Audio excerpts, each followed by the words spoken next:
హైదరాబాద్లో ఉగ్రవాదుల అరెస్ట్ కేసులో సంచలన విషయాలు వెలుగులోకి వస్తున్నాయి. ఇస్సూత్ తరీఖ్ సంస్థకు చెందిన ఈ టెర్రరిస్టులు యువతను ఆకర్షించేందుకు కీ ఫర్ రైట్ పాత్ పేరుతో యూట్యూబ్ ఛానల్ నిర్వహించారు. ఈ టెర్రరిస్టులు విధ్వంసానికి మూడంచెల ప్రణాళిక రూపొందించారని తెలిసింది.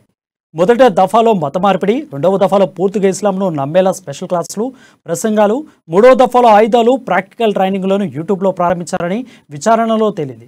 ఇప్పటి వరకు యూట్యూబ్ ఛానల్లో 33 వీడియోలు అప్లోడ్ చేశారని, 3600 మంది సబ్స్క్రైబర్లు ఉన్నట్లుగా పోలీసులు గుర్తించారు. కామన్ సోషల్ మీడియాకు దూరంగా ఉన్న నిందితులు డార్క్ వెబ్, రాకెట్ చాట్, తీమ్రా యాప్ల ద్వారా ఒకరితో ఒకరు సంప్రదింపులు జరిపారు.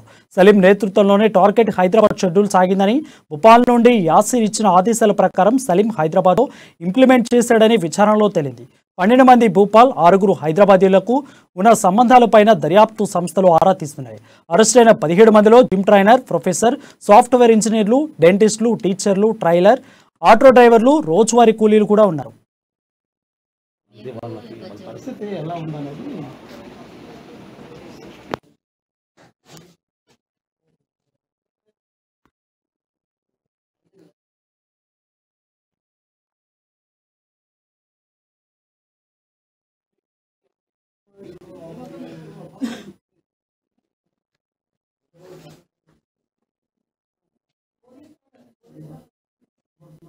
As it is.